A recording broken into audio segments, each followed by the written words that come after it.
এ মুসলমান গভীর মনোযোগ, আমার আল্লাহ ডাকতে বলে হাবিব, এই পৃথিবীর মধ্যে আদম নবীর কাছে আমি জিবরিল পাঠাইলাম 12 বার, ইদ্রিস আলাইহিস সালামের কাছে পাঠাইলাম 4 বার, হযরত ইব্রাহিম আলাইহিস সালামের কাছে পাঠাইলাম 42 বার, মুসা আলাইহিস সালামের কাছে জিবরিল আমিনকে পাঠাইলাম 450 বার, আর আপনার কাছে পাঠাইছি আমি জিবরিল আমিন 24,000 বার। জোরে জোরে বলেন মারহাবা। আর একটু জোরে। 24,000 বার আপনার কাছে পাঠাইছি গো নবী গো, আমার তৃষ্ণা মিটে নাই আপনার সঙ্গে কথা বলে। আরে নবীর সাথে কথা বললে তৃপ্তি মেটে নেই আমার আল্লাহ। আপনাকে আমার দেখতে মন চায়, কথা বলতে মন চায়, তাই তো নবী গো আমি আপনার পর্দা ছাড়া উঠাই নিয়ে আনলাম আপনাকে। আল্লাহর রাসূল গো কত সুন্দর মজার ওয়াজ রে বাবা, শুনে নেন শুনে নেন। কিন্তু ওদিকে তো আমার সাবজেক্ট না, শুধু টাচ দিয়ে দেওয়া যায় একটু রে মুসলমান। এবার নবীকে নিয়ে বসাইলেন পাশাপাশি, একটা দুইটা একদম কোনো পর্দা নাই। হাবিবকে ডাক দিয়ে বলেন হাবিব, প্রতিটা নবীকে আমি আল্লাহ এক একটা নিয়ামত দান করেছি পার্সোনাল, আপনি কি চান? আমার নবী বলে আমার মাওলা আমি চাই ইয়া রাব্বি হাবলি উম্মতি। জোরে বলো মারহাবা। চিন্তা করছেন সমস্ত নবীদের নিয়ামত তো দুনিয়াতেই দিয়ে দিছি, আপনার আপনি চান নাই, এতবার দিতে চেয়েছি আপনি নেন নাই, আজকে পার্সোনাল দেখা হলো, বলেন না কি নিবেন? আমার নবী কা ইয়া রাব্বি হাবলি। আহা, কার জন্যে কাঁদবা না রে ভাই? নবীর প্রেম যাদের ভিতরে নাই তার ইমান বলতে কিচ্ছু নাই, সরাসর বেঈমান। পর্দা ছাড়া আলাপ হয় রে মুসলমান, শুনে নাও। হাবিব বলে আমার আল্লাহ ডাকতে বলে হাবিব, আমি অন্য নবীদের কথাবার্তা আমি জিবরিল আমিন আদান প্রদান করেছি, আপনার সঙ্গে আমি আদান প্রদান করেছি জিবরিল আমিন দিয়া 24,000 বার, কিন্তু আমার তৃপ্তি মেটে নাই, সরাসরি আমার বন্ধুরে আমি দেখতে চাই। জোরে বলেন মারহাবা। আর একটু জোরে বলেন মারহাবা। এই জন্য আপনাকে আমি সরাসরি ডাক জানছি। সরাসরি পর্দা নাই, বন্ধুর সঙ্গে বন্ধুর আলাপ, ঠিক কিনা? এরে আবার আল্লাহ কয় যাও ফেরেশতা ফুলে ফলে সাজাও রে আসমান, আমার বাড়ি আসবে রে বন্ধু হইয়া মেহমান। যাও ফেরেশতা ফুলে ফলে সাজাও রে আসমান, বন্ধু আমার নূরের খনি তাজিম করো জলদি জনি। আরে গোপন করিব আলাপ, গোপন করিব আলাপ হাবিব আমার। যাও ফেরেশতা ফুলে ফলে সাজাও রে আসমান, বলেন যাও ফেরেশতা ফুলে ফলে আমার বাড়ি আসবে গো দোস্ত হইয়া মে। যাও ফেরেশতা ফুলে ফলে সাজাও রে আসমান, ঠিক কিনা? কত বন্ধু আসতে যাইয়া পারে নাই পাশে আসতে তারা, আমি মাওলা হইছি রাজি, আমি মাওলা হইছি রাজি হাবিব আমার। যাও ফেরেশতা ফুলে ফলে, পুরো এইরকম সাজাইছে, আসমান জমিন সাজাইছে আমার আল্লাহ। ফেরেশতা দিয়া, ফুল দিয়া, বাতি দিয়া, জারু বাতি দিয়া, কথা বুঝেননি? ফেরেশতাদের হুকুম দিছে আমার বন্ধু আসতেছে, এই বন্ধু আসার আগে এত সুন্দরভাবে আসমানটারে সাজাইবি, সমস্ত আসমান সাজাইবি ফুলে ফলে সুসজ্জিত, কারণ এইগুলো সাজাই দিবে আমার নবী। আমার বন্ধু আসতেছে, আজকে আমার সঙ্গে গোপনে আলাপ হবে, একজন পর্দা ছাড়া আলাপ হবে, বন্ধুর লগে বন্ধুর কথা হইব, সুন্দরভাবে সাগাং লাল গালিচা বিছাই দিবি, এরপর দাইব। আমার নবীরে কত স্বাগতম জানাই নিছে রে ভাই। এই মিরাজের ওয়াজ করলে যে এত মজা লাগে, আমার বাবারা এত সুন্দর একটা ব্যবস্থা করছে, আমার নবীরে নিয়ে গেছে টানদের নিয়ে। আল্লাহু আকবার বলেন না? আরো জোরে বলেন, আরো জোরে বলেন। অনেক মানুষের মুখটা বেজার হয়ে যায় কথা শুনলে, কয় ওরে বাবা 27 বছরের পর নবীজি এইরকম চলে গেল, ওরে বাবা এটা কেমনে হয়? বৈজ্ঞানী রে বৈজ্ঞানী, বৈজ্ঞানীরা পারে নাই জানে যাইতে, আমার নবীজি বৈজ্ঞানী, বৈজ্ঞানীরা রকেটেতে চাঁদের দেশে যায়, নবী রকেট ছাড়া চাঁদের দেশে যায়। জোরে বলেন ঠিক কিনা?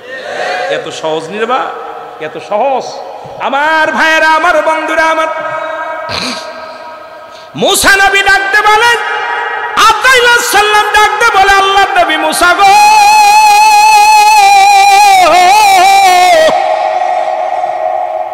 আপনাকে আমি নেওয়ার জন্য এসেছি। মুসা নবী ডাক দেখো, আজরাইল কেন আইছো? বলে আপনার রূহটা নেওয়ার জন্য। আপনি বয়স হয়ে গেছে, বুড়া হয়ে গেছেন, এখন আর কতদিন দুনিয়ার মধ্যে থাকবেন? এখন যাবার সময় হয়ে গেছে, আল্লাহ আমারে পাঠাইছে আপনার নেওয়ার জন্যে। মুসা আলাইহিস সালাম বলে, কথাটা তো ঠিকই বলছস, তবে আমার জানটা নিবি, রুহটা নিবি, কোন জায়গাতে ঢুকবি আগে বল। ইমানদারের পার কত শুনে নেন। আমি নবী দিয়া বুঝাইয়া দেয়, শুধু আপনাদের দিয়া নয়, একজন নবী দিয়া বুঝাইলে মজা পাবেন মুসলমান। শুনে নেন।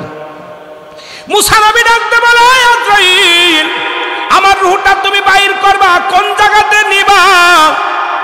আজরাইল কয়, হুজুর আমার আল্লাহ তাআলা সব জায়গা বানাইলো, আসমান যেমনি বানাইলো এমনি মানব বানাই নাই, জমিন যেমনি বানাইছে এমনি আপনারে বানাই নাই, আকাশ যেমনি বানাইছে এমনি আপনারে বানাই নাই, ফেরেশতাদের যেমনি বানাইছে আপনারে বানাই নাই, জিন জাতির যেমনি বানাইছে আপনার এমনি বানাই নাই, আপনাকে বানাইছে আমার আল্লাহ তার কুদরতি হাত মুবারক দিয়া। জোরে বলা যাবে না মারহাবা।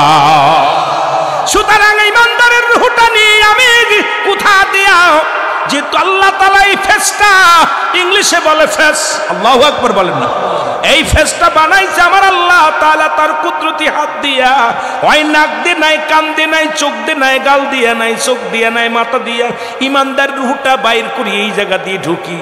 আমি পাশ দিয়ে বেঈমানদের ঢুকি গলার নিচ দিয়া, আর ইমানদারের ঢুকি আমি মুখ দিয়া। জোরে জোরে চিল্লায় বলা যাবে না মারহাবা। ইমানদারের রূহটা বাইর করে গলা থেকে এইটুক দিয়ে আজরাইল ঢুকে, হয় কান দিয়ে ঢুকবে, নাই চোখ দিয়ে ঢুকবে, নাই নাক দিয়ে ঢুকবে, নাই গাল দিয়ে ঢুকবে, নাই মাথা দিয়ে ঢুকবে।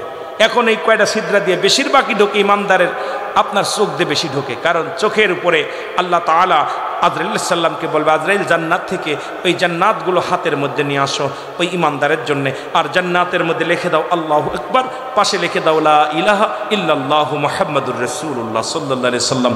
ইমানদারের সামনে যখন ধরবে, ইমানদার বলবে আমি জান্নাত চাই না, আমার আল্লাহরে চাই, যারে না দেখা ইবাদত করেছি, বন্দেগী করেছি তাকে চাই। তখন বলবে এই দেখো না কি মজা, এখন হাত দেখাইবে, তখন দেখবেন ইমানদার মৃত্যুর আগে যারা ইমানদার এরা বড় বড় চোখ করে ছায়া দেখে, এরকম ছায়া দেখে বিড়বিড় করে ঠোঁট নাড়ায়, কারণ ওই কালেমা পড়ে চোখ দিয়ে লা ইলাহা ইল্লাল্লাহু মুহাম্মাদুর রাসূলুল্লাহ সাল্লাল্লাহু আলাইহি ওয়াসাল্লাম। জোরে বলেন মারহাবা।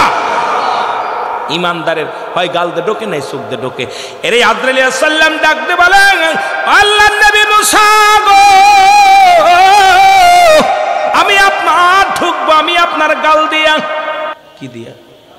গাল দিয়ে ঢুকবো, মুখ দিয়ে ঢুকবো। মুসা নবী কয় দাঁড়া, গাল দিয়ে ঢুকবো। মুসা আলাইহিস সালাম একটু রাগান্বিত বেশি তো, আজরাইল দাঁড়া। আজরাইল কয় হুজুর কি তা কোন? কয় আমার গাল দিয়ে ঢুকবি?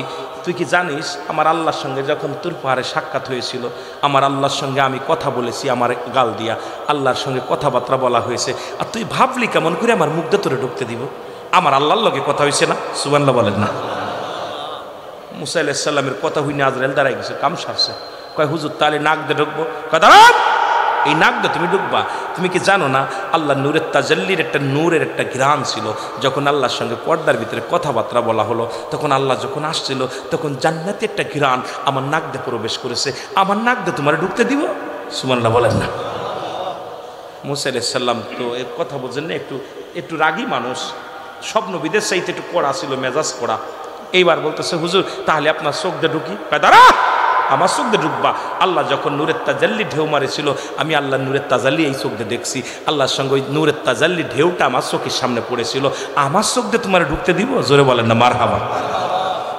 আজরাইল আলাইহিস সালাম রাগান্বিত হয়ে বলতেছে, আল্লাহ নবী মুসা আপনি আমারে সব জায়গা বাধা দিতেছেন, আমি আজরাইল হুকুম পেয়েছি, আমার ইচ্ছা যে জায়গাতে পারি সেই জায়গাতে ঢুকবো, আমার ভাল লাগবে যেমনি তেমনি ঢুকবো। মুসা আলাইহিস সালাম কথা শুই না রাগে একদম ফুলতেছে, কি কত বড় সাহস আজরাইলের, আমার যেমনি উৎসাহ এমনি ঢুকবো, আমি অনুমতি না দিলেও ঢুকবে কেমনে? দেখেন ইমানদারের পাওয়ার কেমনে। এ আহলে সুন্নাত ওয়াল জামাতের ভাইরা শোন রে বাবা, তোদের পাওয়ার কত, শক্তি কত, শুধু মুসা নবী দিয়া বুঝাইতেছি এইরকম একজন ইমানদারেরও পাওয়ার আছে। সুবহানাল্লাহ বলেন না। মুসা আলাইহিস সালাম রাগনীতি একটা থাপ্পড় মারছে, জোরে একটা থাপ্পড় যে আজরাইল আলাইহিস সালামের মুখের মধ্যে যায় লাগছে। মুখের মধ্যে লাগা পর মুসা আলাইহিস সালামের থাপ্পড় খাইয়া আজরাইলের চোখ দুটো বাইর হয়ে গেছে। দুইটা চোখ কানা হয়ে গেছে। আজরাইল চোখ ধরে দাঁড়ায় আছে। এখন আল্লাহ বলে, আজরাইল খবর কি রে? কয় আল্লাহ কাম সারছে। রুহু তো নিতেই দেয় নাই, আমার তো ঢুকতেই দেয় নাই, আর তোমার নবী এমন জোরে একটা কানা হয়ে গেছে। আল্লাহু আকবার বলেন না। আল্লাহ কয় মুসার লগে দরকার নাই কিছু নেওয়ার, রুহুটা তুমি ফিরে আসো। আজরাইল ফিরে গেছে।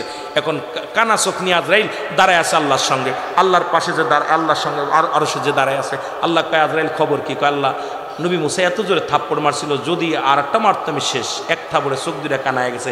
আমার আল্লাহ বলে, আরে মুসা রে, আমার নবী আমার মুসা, হে মুসা আমার বন্ধুর একটু রাগ বেশি, আর আমার বন্ধুর খাতিরে তোর আমি চোখ দুটা ভালো করে দিলাম। মুসা আলাইহিস সালাম এই ওই ভালোবেসা আল্লাহ তাআলা হযরত আজরাইল আলাইহিস সালামের চোখ দুটা ভালো করে দিলেন হাত দিয়া, কুদরতি হাত দিয়ে। জোরে বলেন সুবহানাল্লাহ।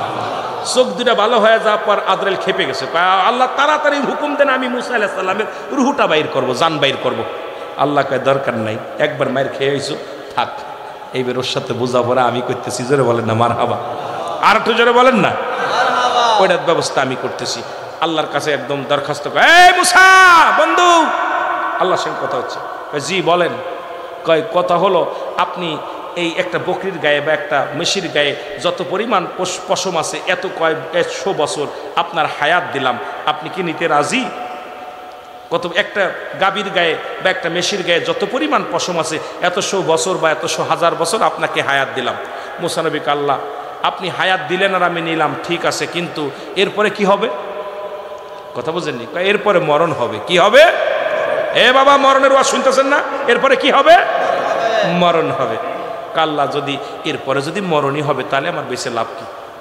তাহলে বেশি থেকে এত কষ্ট করে ইবাদত বন্দেগী করব, সংসার ধর্ম করব, খাওয়া দাওয়া করবো, রাত জাগবো, ওর দরকার নাই। যেহেতু মরণ যেহেতু হবে, আমার আর হায়াতের দরকার নাই। তবে যাওয়ার আগে আপনার লগে একটু দেখা করতে চাই। সুবহানাল্লাহ বলেন।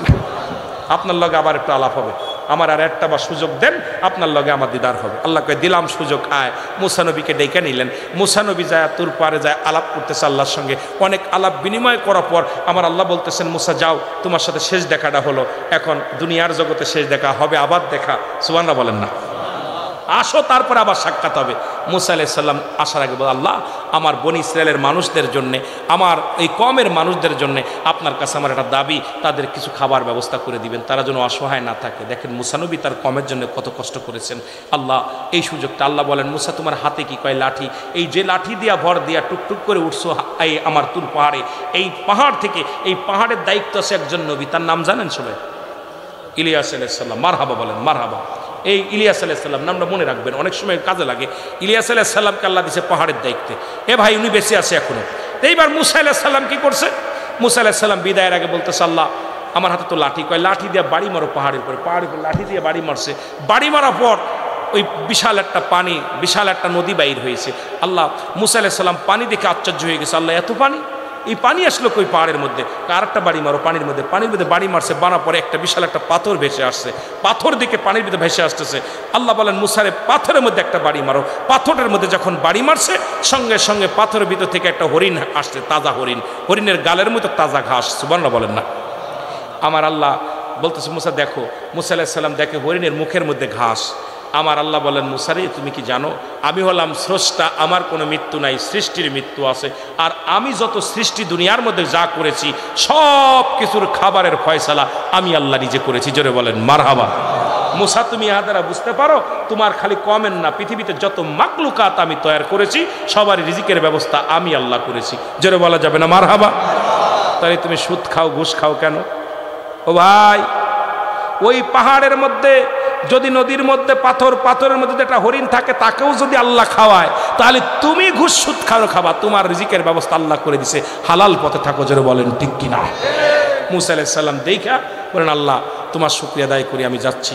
আসার পরে হযরত মুসা আলাইহিস সালাম আসতেছিলেন হেঁটে হেঁটে, দেখে এক পাহাড়ের মধ্যে 7 জন মানুষ একটা কবর খুঁড়তেছে।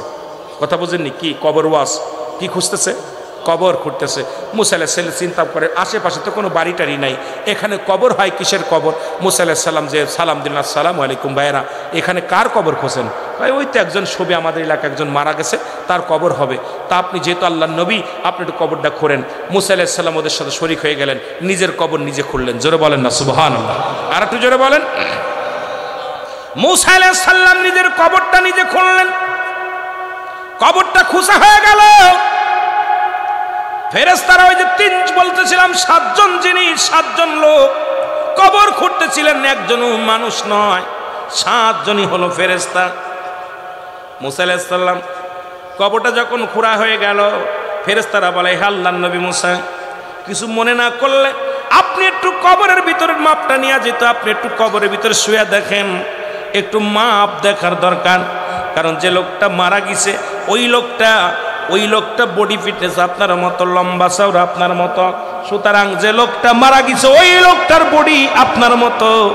আপনি দয়া করে যদি একটু কবরের ভিতরে শুইতেন তাহলে মাপটা ঠিক করে নিয়ে যেত। জোরে জোরে চিল্লায় বলেন আল্লাহু আকবার, জোরে জোরে চিল্লায় বলেন আল্লাহু আকবার। মুসা আলাইহিস সালাম নিজের কবরটা নিজে খুঁড়লেন, মনে পড়ছে কথা বলছে আমার ভাইয়েরা। এরপরে মুসা আলাইহিস সালাম কবরের ভিতরে যখন শুইলেন, আল্লাহ বলে, ফেরেশতা দূরে দাঁড়া আজরাইল, আমার নবী কবরের ভিতরে শুইয়া আরাম মনে করে, নিজের কবরের ভিতরে নিজে যখন শুয়া বলে, আল্লাহ এই জায়গাটা অনেক নির্জন, আল্লাহ অনেক ভালো হয়েছে।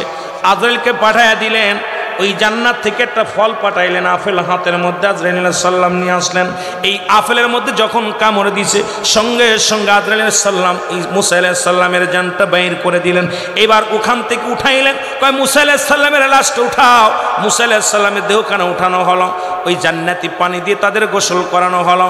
এ মুসলমান, জান্নাত থেকে পোশাক এনে তারে কি পরানো হলো, এই মুসলমান তাকে দাফন করানো হলো, কাফন পরানো হলো।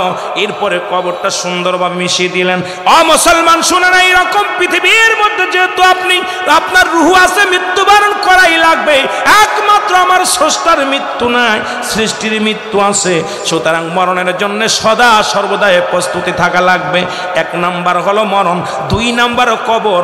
এই কবরে যেদিন মুসলমান শুনে নেন আমার ভাইয়েরা আমার, কবর বলতে বুঝায় মানুষ আমরা মনে করি আশেপাশে, বাড়ির আশেপাশে 3.5 হাত গর্ত করে যেখানে লাশ রাখা হয় সেখানে মনে করি কবর, নারে বাজান না। কবর বলতে বুঝায় মানুষের মৃত্যুর পর থেকে শুরু করে কিয়ামত পর্যন্ত জগৎটাকে বলা হয় কবরের জগৎ। সুতরাং বাবারা আমার, আমরা যারা আগুনে পুড়ে মারা যায়, যারা পানিতে ডুবে মারা যায়, যারা হাঙ্গর কুমিরে খেয়ে ফেলে, তাদের কবর কোথায়? ইয়া দ্বারা মুসলমান শুনে নেন, আমার আল্লাহ তোমাকে বানাইতে সময় লাগবে না, হুকুম দিলে হয়ে যাবা। সুতরাং মৃত্যুর পর থেকে শুরু করে কিয়ামত পর্যন্ত জগৎটাকে বলা হয় কবর। এই কবরে যেদিন শোয়া দিবে, এক নম্বরে আসবে একজন ফেরেশতা, তার নাম হলো নোমান ফেরেশতা। মুসলমান শুনে নেন, আমরা জানি কবরে শোয়ানো পর মুনকার নেকির আসবে। এই ভাইরা আমার, মুনকার নেকির আসার আগে নোমান ফেরেশতা আসবে, কবরে ঢুকে যাবে। সব মুসলমান ডাকতে বলবে, ভাই ওঠো, তোমার ভিতরে রূহটা দেয়া হলো। আজরাইল আলাইহিস সালাম রূহটা বাইর করেছে, আমার আল্লাহ তোমাকে জানটা দিয়েছিল, এটা কবজ করেছে। এখন আমি তোমার দুজন কেরামন কাতিবিন, দুপাশে দুজন ফেরেশতা ছিল, তারা তোমার আমল নামাটা লিখে রাখছে, ভালো মন্দ সব লিখে রাখছে। এখন তোমার হিসাব হবে, 2টা কাগজ থাকবে নোমান ফেরেশতার হাতের মধ্যে, একটা হলো নেকির কাগজ, একটা হলো বদির কাগজ। এইবার হাতের মধ্যে দিবে, ভাইরে তুমি লেখো, এই তোমার আমল নামাটা লেখো। বলবে আমি লেখবো কেমনে, আমার কাছে তো কোনো কলম নাই। ডাকতে বলে, বান্দারে তোমার কলম হলো ডান হাতের শাহাদাত আঙ্গুল মোবারক। এই মুসলমান, এই আঙ্গুলটার বড় দাম। এরে আমরা হলে সুন্নাতুল জামাতের যারা মুসলমান আশিকেরা, শোনো, এই আঙ্গুলের মাথায় চুন জড়ায়ও না। এই আঙ্গুল দিয়ে আমার নবী চন্দ্রকে দিয়ে খণ্ডিত করেছে। এই আঙ্গুলের বড় দাম। এই কবরের ভিতরে তোমার আমল নামাটা তোমার এই আঙ্গুল দিয়া লেখা লাগবে। বাবার এই আঙ্গুলটার মর্যাদা তোমরা রক্ষা করবা। জোরে জোরে চিল্লায় বলো ঠিক কিনা। এবার ফেরেশতা ডাকতে, নোমান ফেরেশতা ডাকতে বলে, এ বান্দা, এই ডানাতের শাহাদাত আঙ্গুল মুবারক হলো তোমার কলম। বান্দা বলবে, আমি কলম পাইলাম, কালি তো নাই। বলবে, কালি তোমার মুখের থুতু মুবারক। জোরে বল আল্লাহু আকবার। এই মুখের থুতু মুবারক তোমার কালি। আমি আপনাদের 2টি পায়ে ধরে বলে যাই, এই মুখ দিয়ে গাজায় টান দিস না, এই মুখ দিয়ে মদে টান দিস না, এই মুখ দিয়ে বিড়ি সিগারেট খাস না, এই মুখ দিয়ে কাউকে গালি দিস না। এই মুখটারে পবিত্র রাখ। মায়ের গর্ভে যখন ছিলাম, মায়ের নাভির সঙ্গে তোমার নাভিটা জুড়াইয়া দিছে, কারণ এই মুখ দিয়ে আমার নবীর দুরূদ পড়বা, এই মুখ দিয়ে কোরআন পড়বা, এই মুখ দিয়ে আল্লাহর জিকির করবা। এই মুখটা দিয়া কেমনে তুমি গাজার মধ্যে টান দাও, এই মুখটা দিয়ে কেমনে বিড়ির মধ্যে টান দাও, এই মুখটা দিয়ে দিয়া কেমনে তুমি হারাম খাও, এই মুখটা দিয়া কেমনে তুমি হারাম জিনিস ভক্ষণ করো। আমি তোমাদের দুটি পায়ে ধরে বলে যাই রে মুসলমান, আজ থেকে মুখটা পবিত্র রাখো গো। এই মুখের থুতু মুবারক হবে তোমার কালি। বান্দা বলবে আমি কালি পাইলাম, এখন কাগজ পাবো কই রে? 3 টুকরা কাপড়ের কাপড় দেওয়া হবে, কাপড়ের কাপড় 1 টুকরা টান্দা খুলে নিয়ে বলবে বান্দা এই লাখো। বান্দা সেকেন্ডের মধ্যে লেখা হয়ে যাবে তার আমলনামা। হাত থেকে কাগজখানা টান দিয়ে নিয়ে যাবে, আর একখানা কাপড় দিবে হাতের মধ্যে, বান্দা লেখো। এবার দেখবে 80 বছরের জিন্দেগি, কোথায় তুমি সিনেমা দেখছো, কোথায় তুমি অন্যায় করেছো, কোথায় তুমি জিনা করেছো, কোথায় তুমি ব্যভিচার করেছো, কোথায় তুমি মদের প্যান্ডেলে জুয়ার প্যান্ডেলে ছিলারে বান্দা। এবার দেইকা বলবে বান্দা, ডাক দে বল ফেরেশতারা রে, আমি এত বড় অন্যায় করি না। ফেরেশতা টান দিবে ক্যামেরা, এইরকম মুসলমান শোনো, এই ভিডিও প্যালেস কোন মাসে কোন তারিখে কোন বছরে কত সময় কত টাইম কত মিনিট কত সেকেন্ড তোমার অন্যায়টা ভিডিওর সামনে হাজির হয়ে যাবে। বান্দা পলানোর মতো ক্ষমতা থাকবে না। বান্দারে ডান দিকের মাটিগুলো বাম দিকে চাপ দিবে, বাম দিকের মাটিগুলো ডান দিকে চাপ দিবে। এই ডান পাশের হাড্ডিগুলো বাম দিকে চলে যাবে, বাম দিকের হাড্ডিগুলো ডান দিকে চলে যাবে। এই কবরের ভিতরে এই নুমান মুসলমান শোনো, ফেরেশতা তোমাকে আঘাত করবে, শত শত মাটি নিচেই চলে যাবে, গজ মাটি নিচেই চলে যাবে, আবার তোমার উত্তোলন করবে। এইরকম কবরের ওই চিৎকার যদি দুনিয়ার মানুষ শুনতো, এই দুনিয়ার মানুষগুলো হায়াত ফেল করে মারা যেত। এই কবরে আযাব একমাত্র মানুষ এবং দানব বুঝতে পারে না, পৃথিবীর সব প্রাণী বুঝতে পারে না। মুসলমান, আপনার বাবা মায়ের কবরে আযাব হয়, যদি বুঝতে চান তাহলে বাড়ি যাবেন, বাড়ি যা সকালবেলা একটা গরু বাঁধবেন কবরের পাশে, গরু বাঁধিয়া কিছু খাবার দিবেন, খাবার দিয়ে আড়ালে দাঁড়ায় থাকবেন, দেখবেন ওই গরুটা রশি ছিঁড়াছিঁড়ি করে, ওই গরুর চোখ দিয়া টপ টপ করে পানি পড়ে, রশি ছিঁড়াছিঁড়ি করবে, টালু মালু তাকাবে, কারণ একমাত্র কবরে আযাব মুসলমান একমাত্র মানুষ এবং দানব বুঝতে পারে না। আমার বাবারা, আজকে যারা কবরে চলে গেছে তাদের তো দিন শেষ হয় না, তাদের তো রাত শেষ হয় না, এইরকম আপনাকে আমাকে কবরে রাখবে আল্লাহ। ওই কবরে যেদিন আমাকে আল্লাহ এই দুনিয়ার বান্দাদেরকে শোয়া দিবা, ওই কবরটা আমাদের জন্য আসান করে দিও। জোরে জোরে চিল্লায় বলো আল্লাহু আকবার। পৃথিবীর মধ্যে সন্তানের লাশ কত ভারী, যে বাবাই কাঁদে নিচে সেই বাবাই জানে বাবার লাশ কত ভারী, যে সন্তান বাবার লাশটা কাঁদে নিচে সেই জানে বাবার লাশটা কত। এই পৃথিবীর মধ্যে আসার সিরিয়াল আছে, যার কোনো সিরিয়াল নাই। এ মুসলমান, 2টা টাইমে মানুষের মরণ হয়, একটা হলো রাতের বেলা, একটা হলো দিনের বেলা। দিন শেষ করেছি, মৃত্যুবরণ করি নাই, রাত শুরু করে 11টা পার হয়ে গেছে, এখনো মৃত্যুবরণ করি নাই। রাত শেষ করব কেউ বলতে পারি না। এই দুনিয়া থেকে বিদায় নিয়ে যাব, থাকার জায়গা না, কেউ ছিল না, আসছে আবার চলে যেতে হবে। মুসলমান শুনে নাও, প্রতি সেকেন্ডে হাজার হাজার মানুষ পৃথিবীর মধ্যে আগমন করে, হাজার হাজার মানুষ দুনিয়া থেকে বিদায় হয়ে যায়। সুতরাং কখন যেন তোমার আমার ডাক পড়ে যাবে, এই দুনিয়ার মায়া ছেড়ে চলে যেতে হবে। জোরে জোরে চিল্লায় বলেন ঠিক কিনা? রে আজ না হয় কাল তুমি যাইবা কবরে, মরার পরে দেখবে চেয়ে গো তোমার সবই রইল।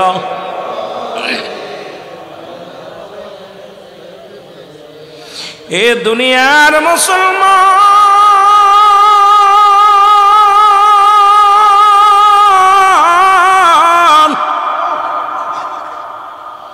মৃত্যুর কথা বলতে গেলে এই কথাগুলো এসে যায় রে। আল্লামা মুফতি আমজাদ আলী সাহেব একটা কিতাব লিখলেন, কিতাবের নাম বাহারে শরিয়াত। এই কিতাবের মধ্যে উনি লিখতে যেয়ে বললেন, দুনিয়ার মানুষ শোনো, মানুষ যখন মৃত্যুবরণ করে 70টা তাজা উটের গায়ের চামড়া জবাই না করে উল্টো দিকে টান দিয়া লবণ আর মরিচ লাগায় দিলে যতটুক যন্ত্রণা হয় এর চাইতে 70 গুণ যন্ত্রণা হলো একটা সাধারণ মৃত্যু। এখন যারা মরণকালে যারা পায়খানা করে দেয়, মরণকালে যারা প্রস্রাব করে দেয়, মরণের সময় অনেকের চোখ দুটি বড় বড় হয়ে যায়, মরণের সময় অনেকের জিহ্বা বাইর হয়ে যায়, তাদের মৃত্যুটা কত কঠিন হয়। অনেকে দেখেছি মরণের সময় একটা অঙ্গ বেঁকা হয়ে গেছে, কত কষ্ট দিয়া মৃত্যু হয়েছে, কত কষ্ট করিয়া। মুসলমান শুনে নাও, সবচাইতে সহজ মৃত্যু ঈমানদারের মৃত্যু যেটা হয়, খামির বলা হয়, আটা বলা হয়, এর ভিতরে যদি একটা চুল পরে চুলটা টান দিয়ে বাইর করলে যেমন অনাসে বাইর হয়ে যায়, ঈমানদারের মৃত্যুটাই স্থায়িত্ব বাঁচানো হয়। এই মৃত্যু যদি এত যন্ত্রণা হয়, কঠিন মৃত্যুটা কত কঠিন হয় আপনাকে আমাকে জানার দরকার, বোঝার দরকার। জোরে বলেন ঠিক কিনা? এ দুনিয়ার মুসলমান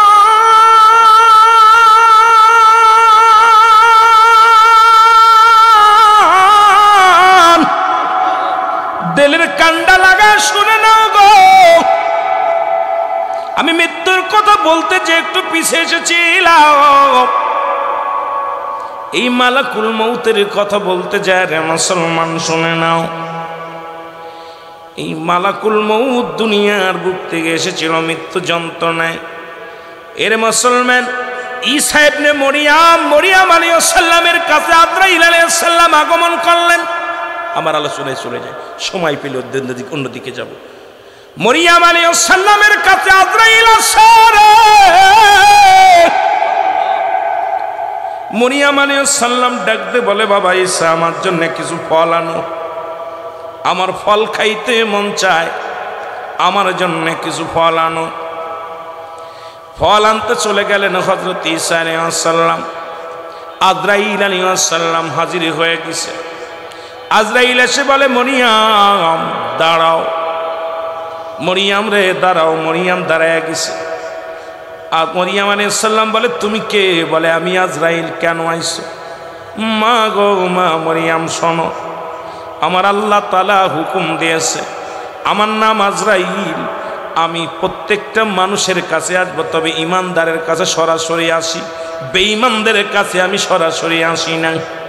একমাত্র যাদের জন্য আল্লাহ তাআলা জান্নাত নির্ধারিত করেছে, আল্লাহ বলেন, উইদ্দাতুনিল মুমিনিন, আমি আল্লাহ মুমিন মুত্তাকিনদের জন্য প্রস্তুতি করে রাখছি 8টা জান্নাত। জোরে বলো মারহাবা। এই জান্নাতি যারা দুনিয়া থেকে যারা বিদায় নেবে গো, আমি তাদের রূহটা বাইর করার জন্য জমিনের মধ্যে আগমন করি। মরিয়াম ডাকতে বলে, আজরাইল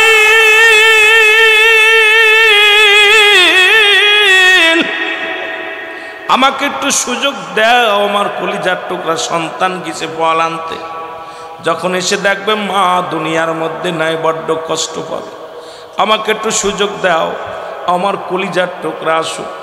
আজরাইল কয়, না না, কোনো সুযোগ দেওয়ার সম্ভাবনা নাই, কারণ এখনই আমার কাজ করতে হবে, আপনাকে নিয়ে যেতে হবে। অনেক অনুনয় বিনয় করলেন, আজরাইল কোনো কথা শুনলেন না। মরিয়াম আলাইহিস সালাম, আজরাইল যদি সময় না দাও তাহলে নিয়ে যাও। আজরাইল আলাইহিস সালাম রূহটা বাইর করে নিয়ে গেলেন মা মরিয়াম আলাইহিস সালামের। এদিকে ঈসা আলাইহিস সালাম এসে দেখে মা জননী পড়ে আছে জমিনের মধ্যে, মা জননী পড়ে আছে। চিন্তা করছে মা মনে হয় ঘুমায়, মাকে ডাক দিলেন না। কিছুক্ষণ পরে যখন চিন্তা করে আমার মা তো ঘরে ফিরলে, কোনোদিন তো ঘুমায় না, মা যখন ঘরে ফিরতাম ডাক দে বলতো, বাবা আই শুনি, আজকে যেহেতু বলে না মা কেন শুয়ে আছে দেখে আসি। মায়ের হাতটা ধরে দেখে রে মা আর দুনিয়ার মধ্যে নাই। একটা চিৎকার মেরে বলে, মা মা মা গো। এ মুসলমান ডাক দিয়ে বলে, আমার মালিক তুমি আমার মাকে নিয়ে গেছো, আমাকে একটা সুযোগ দাও, আমার মায়ের সঙ্গে আজরাইল কি ব্যবহার করেছে আমি একটু জেনে নি। আমার মায়ের সঙ্গে জানতে চাই। আমার আল্লাহ তাআলা হুকুম দিলেন, ঈসা আলাইহিস সালাম মাকে জিন্দা করলেন, ডাক দিলেন, আর মা উঠে পড়লেন। মা উঠা পর মাকে জিজ্ঞাসা, মা গো, ও মা, তোমার রূহটা নিয়ে গেছে আজরাইল আলাইহিস সালাম, কেমনে তোমার রূহটা বাইর করেছে একটু জানতে চাই। তোমার কে আসনে মৃত্যু হয়েছে না কষ্ট দিয়া মৃত্যু হয়েছে? মরিয়ম আলাইহিস সালাম ডাক দিয়ে বলে, বাবা ঈসা রে, এই দুনিয়ার মধ্যে তোকে দুনিয়ার মধ্যে আগমন করতে যত কষ্ট হয়েছে রে বাবা, তার চাইতে শতগুণ বেশি কষ্ট হয়েছে। আমার সমস্ত গায়ের মধ্যে যন্ত্রণা, সমস্ত গায়ের মধ্যে বেদনা। আমার আল্লাহ তাআলা বলে, আজরাইল দৌড়াইয়া যাও, আমার ঈসা নবীর কাছে চলে যাও। আজরাইল আলাইহিস সালাম চলে আসেন, হযরত ঈসা আলাইহিস সালামের সামনে হাজির হয়ে গেলেন। আল্লাহ নবী ঈসা আলাইহিস সালামের কাছে আজরাইলকে পাঠিয়ে দিয়েছে। আজরাইল এসে সালাম দা, আসসালামু আলাইকুম আল্লাহ নবী ঈসা, আপনার কাছে আমি আসছি, কিছু জানতে চান কিনা? আল্লাহ নবী ঈসা ডাক দে বলে, আজরাইল আগে বলো আমার মায়ের রূহটা কেমনে বাইর করেছে? বলে, হুজুর আপনি তো জানেন আমি আসমানে আমার মাথা, জমিনে আমার পা, এই পৃথিবীর সমস্ত পানিগুলো যদি আমার মাথায় ঢেলে দেয়া হয় একটু পানি গড়ায়া পড়বে না জমিনের মধ্যে? আমি এত বড় দানব, এত বড় উঁচু, এত বড় আমি, এমন আকৃতি, আমি আকৃতি দানব আজরাইল, এই পৃথিবীর সমস্ত পানি যদি আমার মাথায় ঢেলে দিয়ে হয় রে, একটু পানি জমিনের মধ্যে পড়বে না? এ ভাই শুনে নাও, আপনার মায়ের জানটা আমি বাইর করেছি। মায়ের বুকে দুধ খাইতে খাইতে সন্তান যেমনি ঘুমায়া যায়, আপনার মায়ের রূহটা আমি এমনি আসান করেছি অনাসে, শুধু মাথার উপরে হাতখানা রেখেছিলাম, অনাসে জানটা বাইর করেছি। এরে মা মারিয়াম কাজরাইল, তুমি কি শুনাইলা? এই মৃত্যু যদি এত কঠিন হয়, তাহলে যাদেরকে তুমি কষ্ট দিয়া জানটা বাইর করো, তাদের মরণটা কত করে চিল্লায় বলো আল্লাহু আকবার। রে আজ না হয় কাল তুমি যাইবা কবরে, মরার পরে দেখবে চেয়ে গো তোমার সবই রইল। এর দাদাই গেছে, বাবাই গেছে, কেউ আসলো না ফিরে, তোমার তো যাইতে হবে গো বাইরে অন্ধকার কবরে, তোমার তো যাইতে হবে রে ও ভাইরে অন্ধকার কবরে। এ দুনিয়ার মুসলমান,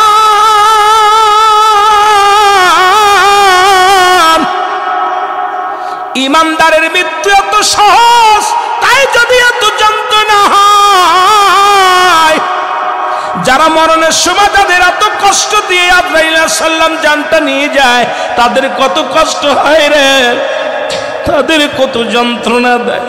আল্লাহ আল্লাহ আমাদের মৃত্যুটা তুমি সহজ করে দিও আল্লাহ, আমরা যেন ইমানের সাথে মৃত্যু হয়।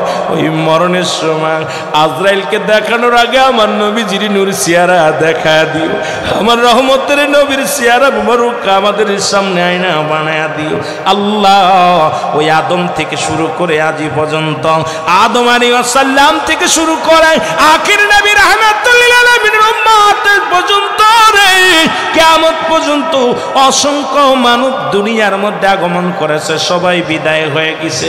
কখন যেন চলে যায়, এই দুনিয়া থাকার জায়গা না, চলে যেতেই হবে, এর মধ্যে কোনো সন্দেহ নাই।